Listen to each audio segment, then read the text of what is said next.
ব্রাহ্মণদের অপমান শুনেছেন, কিন্তু ব্রাহ্মণের গুণাবলী শোনেননি। কেটে অপমানটা ছাড়া হয়, কিন্তু কোনো ইউটিউবার কেটে গুণাবলীটা ছাড়ে না। ব্রাহ্মণ কে? যার গলায় পৈতা আছে ও ব্রাহ্মণ না, যার মাথায় টিকি আছে, ত্রিসন্ধ্যা গায়ত্রী করে ও ব্রাহ্মণ না। ব্রাহ্মণ কে? যিনি জ্ঞানী, যিনি বিদ্বান, যিনি ব্রহ্মকে জেনে গেছেন, তিনি হলেন ব্রাহ্মণ। কিন্তু মনুস্মৃতি কি বলছে? ব্রাহ্মণের ছেলে ব্রাহ্মণ, শূদ্রের ছেলে শূদ্র, বৈশ্যের ছেলে বৈশ্য, ক্ষত্রিয়ের ছেলে ক্ষত্রিয়। তাই বাবা সাহেব ডক্টর আম্বেদকর রাজপথে এই মনুস্মৃতিকে জ্বালিয়ে দিয়েছিলেন। কেন জ্বালিয়েছিলেন? মনুস্মৃতি একটা হিংসা সাম্প্রদায়িক গ্রন্থ। এ গ্রন্থ কখনো ধর্মগ্রন্থ হতে পারে না। আগে জানা লাগবে এই সমাজে কাদের পূজা হওয়ার দরকার আর কাদের পূজা হওয়ার দরকার। লক্ষ্মীকে পূজা করছেন, কালীকে পূজা করছেন, সরস্বতীকে পূজা করছেন। কখনো নিজের গায়ে হাত দিয়ে বলেছেন যাকে আমি পূজা করছি সে আমার দিয়েছে কি? দেয়নি, কিছু দেয়নি আপনাকে সে কিছু, উল্টে তারা নিয়েছে। আপনি বলবেন আমরা মা সরস্বতীকে পূজা করি, সরস্বতী আমাদের বিদ্যা দেয়। তাহলে সরস্বতী যদি বিদ্যার দেবী হবে, সরস্বতী যদি আপনাকে বিদ্যা দেবে, আমি একটা প্রশ্ন রেখেছিলাম আর বলেছিলাম 50,000 টাকা পুরস্কার দেব। সরস্বতী লেখাপড়াটা শিখেছে কার কাছ থেকে? যে বিদ্যা আপনাকে দেবে। যে জীবনে লেখাপড়া শেখেনি, যে জীবনে স্কুলে যায়নি, তার কাছে আপনি বিদ্যা চাচ্ছেন। জানেন আমাদের এই সমাজে শিক্ষা বিদ্যা কারা দিয়েছে? জ্যোতিবা ফুলে, সাবিত্রীবাই, মা ফতেমা। পূজা এদের হওয়ার দরকার। ধর্মগ্রন্থ আপনার কোনো অধিকার দেয়নি, কোনো জায়গায় দেখাতে পারবেন না কোনো ধর্মগ্রন্থে যে মেয়েরা ঠাকুর ঘরে ঢুকে পূজা অর্চনা করতে পারে। ঠাকুর ঘরে সব থেকে বেশি কারা ঢোকে? ঘরের মেয়েরা, ঘরের মায়েরা, দিদিমা ঠাম্মারা। বেদে কোথাও দেখাতে পারবেন মেয়েরা মন্দিরে ঢুকবে লেখা আছে? নেই। উপনিষদে দেখাতে পারবেন? শ্রুতি শাস্ত্রে দেখাতে পারবেন? দেখাতে পারবেন না। তাহলে মেয়েরা ঠাকুর ঘরে ঢুকছে, এই অধিকার ওদের কে দিয়েছে? সংবিধান দিয়েছে। বেদ বলছে ভগবানের মূর্তি নেই, অথচ ভগবানের মূর্তি তৈরি করে, ঈশ্বরের মূর্তি তৈরি করে আমরা পূজা করছি। এই মূর্তি আমরা পেলাম কোত্থেকে? কখনো প্রশ্ন করেছেন? ভালো করে মন দিয়ে শুনুন। রাজা রবি বর্মা, নামটা মনে রাখবেন। ভারতবর্ষের বুকে প্রথম রামায়ণ মহাভারতে যে ছবিগুলো ব্যবহার হয়, এই ছবিগুলো কালি দিয়ে লিখেছে, এঁকেছে কে? নাম হচ্ছে রাজা রবি বর্মা। রামায়ণ মহাভারতে যে চরিত্রগুলোর ছবি তুলে ধরা হয়েছে, এঁকেছে, তখন কল্পনা করে আঁকা যেত না। কারো ছবি আঁকতে গেলে তাকে সামনে দাঁড় করিয়ে রাখা লাগতো, বসিয়ে রাখা লাগতো, আর তুলি কাগজে তার ছবিটা আঁকা লাগতো। জানেন যে লক্ষ্মী প্রতিমার ছবি রামায়ণ ভাগবতে আপনি দেখছেন, যে সীতা সাবিত্রীর ছবি আপনি রামায়ণ ভাগবতে দেখছেন, কাদেরকে বসিয়ে এই ছবিগুলো আঁকা হয়েছিল? শুনলে অবাক হয়ে যাবেন। এ তথ্য আমার নয়, রাজা রবি বর্মা বলছেন তৎকালীন সমাজের যারা বারবধূ বেশ্যা তাদেরকে পয়সা দিয়ে চেয়ারে বসে এই ছবি আমি এঁকেছি। ভাবতে পারছেন? দুর্গা পূজা করেন, বলুন তো কাদের উঠোনের মাটি না হলে দুর্গা ঠাকুরের মূর্তি তৈরি হবে না? হ্যাঁ, মনে মনে ভাববেন, না জানলে যারা জানে তাদের কাছে জিজ্ঞাসা করে নেবেন। শুধু তাই নয়, কীর্তনের প্রথমেই উঠে আমি বলেছিলাম কালিকা পুরাণ, পঞ্চানন তর্করত্নের লেখা, 295 নম্বর পৃষ্ঠা। দুর্গা ঠাকুরকে কিভাবে বিসর্জন দেবেন শুনুন। বিসর্জন দিতে গেলে যেমন তেমন ভাবে তো বিসর্জন দেওয়া যাবে না, বিসর্জনের নিয়ম আছে।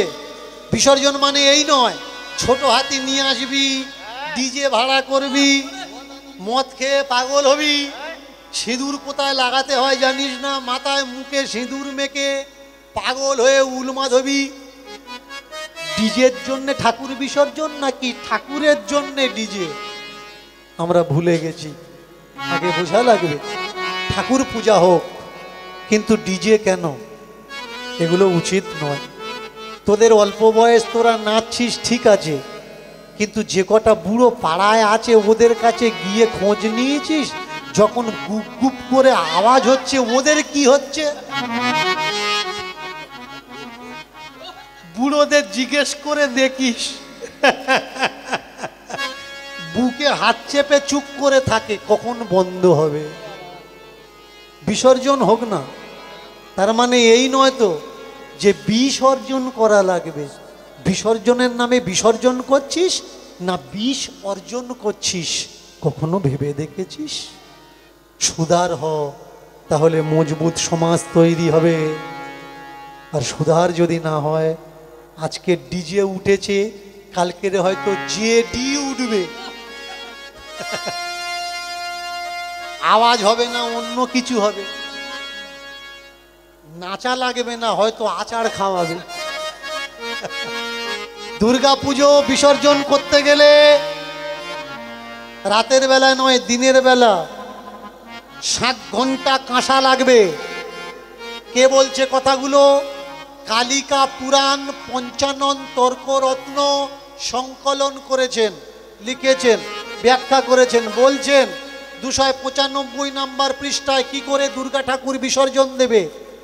ভগ লিঙ্গজনিত শব্দে, ভগ লিঙ্গজনিত শব্দ মানে গালাগালি সূচক শব্দে গালাগালি করা লাগবে। আর নাচবে কারা?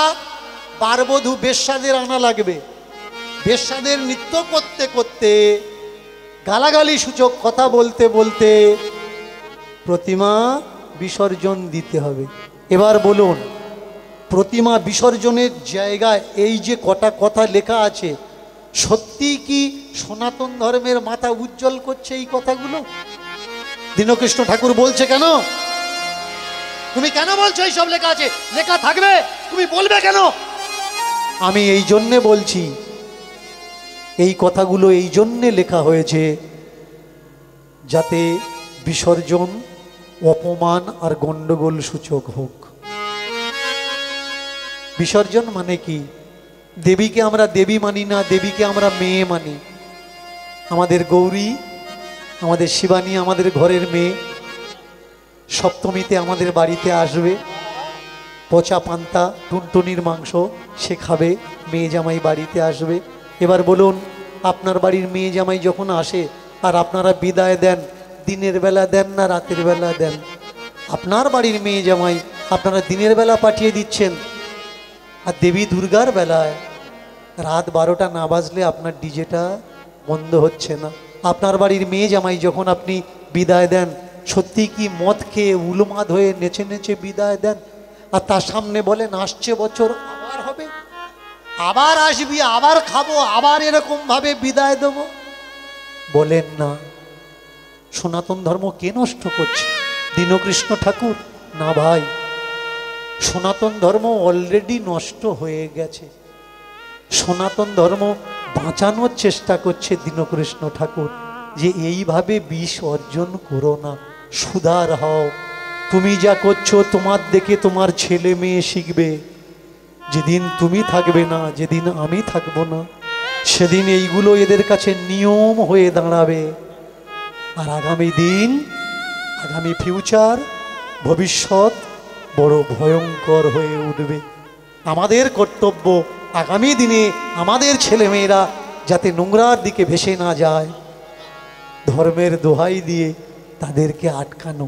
আর এই কর্তব্য ওদের নয়, ওরা ছোট মানুষ, ওরা তো করবে। বড় যারা, তাদেরকে বোঝাতে হবে। যে কোনো প্রান্তে থাক, সেও আপনাকে ভালোবাসবে, আপনার কথা মনে করবে। আর আপনি যার জন্য হিংসা করবেন সে পৃথিবীর যে কোনো প্রান্তে থাক, সে আপনার জন্য হিংসাই করবে।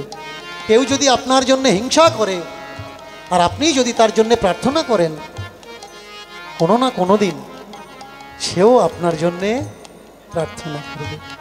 আসুন আমরা একসঙ্গে এই মাতৃ আরাধনা ভজনটা করি আর কীর্তন আস্বাদন করি। ও গো মা, ও গো মা, ও গো মা, মা, মা, করুণা করো যোগ মা, করুণা করো, করুণা করো যোগ মায়া, করুণা করো যোগ মায়া, মা, করুণা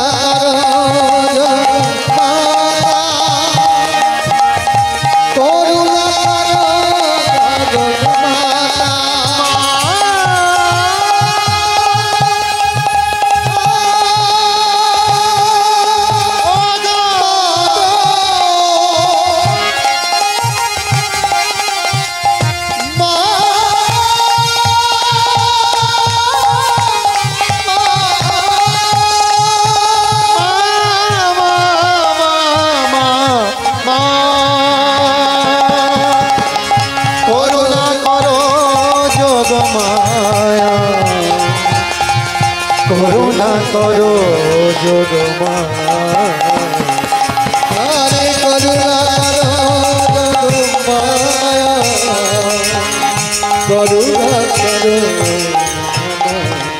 জয় জয় মা, জয় জয় মা, জয় জয় মা, জয় জয় জয় মা, জয় জয় মা, জয় জয় মা, জয় জয় মা, জয় জয় মা, জয় জয় মা, জয় জয় মা, জয় জয় মা, জয় জয় মা, জয় জয় মা, জয় জয় মা, জয় জয় মা, জয় কালী,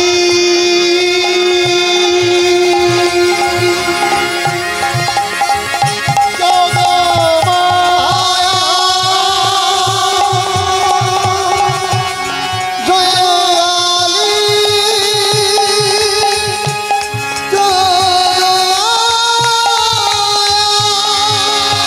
মায়া, করুণা করো, করুণা করো যোগ, করুণা করো যোগ মায়া, করুণা করো যোগ মায়া,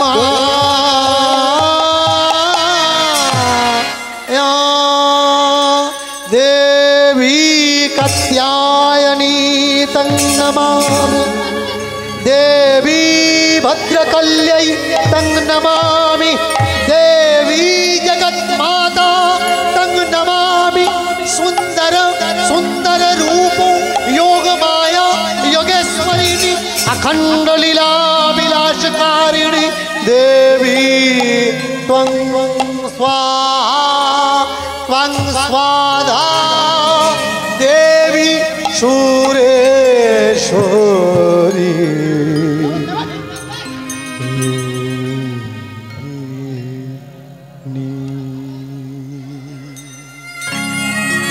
प्रेम से देवी मैया की, देवी मैया की, देवी मैया की। তাকিয়ে দেখুন ঘাটন দাস সোনা দানাগুলো নিয়ে রেখেছে কোথায়? মায়ের মন্দিরে। পৃথিবীতে সব জায়গায় সকলে খুঁজবে, কিন্তু এর চিন্তা মন্দিরে খুঁজবে না। ধর্ম মানুষের শিরায় শিরায়, ধর্ম মানুষের ধমনীতে রক্তে এমন ভাবে মিশে আছে যে এই জায়গায় কোনো ধার্মিক মানুষ হাত লাগাতে পারে না।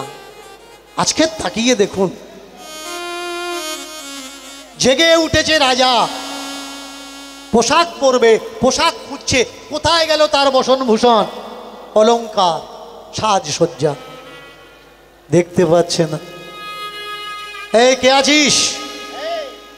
আমার জামা নিয়ে আয়, আমার মুকুট নিয়ে আয়। রাজামশাই, কই কই আপনার জামা কাপড় তো খুঁজে পাচ্ছি না, আপনার মাথার মুকুট তো সোনার মুকুট খুঁজে পাচ্ছি না, আপনার রত্নহার কই খুঁজে পাচ্ছি না। খুঁজে পাচ্ছিস না মানে? যা কিছু ছিল লজ্জা ঢাকা দিয়ে উঠেছে, তাহলে কোথায় গেল? কে নিয়েছে? কে এসেছিল আমার ঘরে? দাঁড়িরা প্রহরীরা বলল, মহারাজ রাত্রে আপনার ঘরে সেনাপতি এসেছিলেন। ডাক দাও সেনাপতিকে। দুধ গেল সেনাপতির বাড়িতে, মন্ত্রীর বাড়ি। ওঠো, জরুরি তলব, মহারাজ ডেকেছেন। সেনাপতি ঘুমাচ্ছিলেন, তড়ি ঘড়ি করে উঠে জামা পরতে যাবে, জামা কই? মুকুট পরতে যাবে, মুকুট কই? আমার ঘোড়া কই? যে অবস্থায় ছিল রাত্রে ঘুমিয়ে, সেই অবস্থায় ছুটে এসেছে রাজার সামনে। মহারাজের জয় হোক, মহারাজের জয় হোক। সেনাপতি, তোমার পোশাক কই? তোমার মাথার মুকুট কই? মহারাজ, ঘুমানোর আগে তো খুলে রেখেছিলাম, ঘুম থেকে উঠে পাচ্ছি না, কোথায় গেল? তোমারও যে দশা আমারও সেই দশা। কালকে রাত্রে নাকি তুমি আমার ঘরে এসেছিলে, আমার জামা কাপড়গুলো কই? মহারাজ, আমি আর গতকাল রাত্রে আপনার ঘরে? আমি তো ঘুমাচ্ছিলাম আমার বিছানায়, আমার পালঙ্কে, আমি তো আসিনি। ও, তাহলে বুঝতে পারছি তোমার আর আমার মাঝখানের এটা কোনো তৃতীয় ব্যক্তির কাজ। পাশে ছিলেন রাজপুরোহিত, চুপচাপ মাথাটা নিচু করে তাকিয়ে দেখুন। আপনারা আমার মুখ থেকে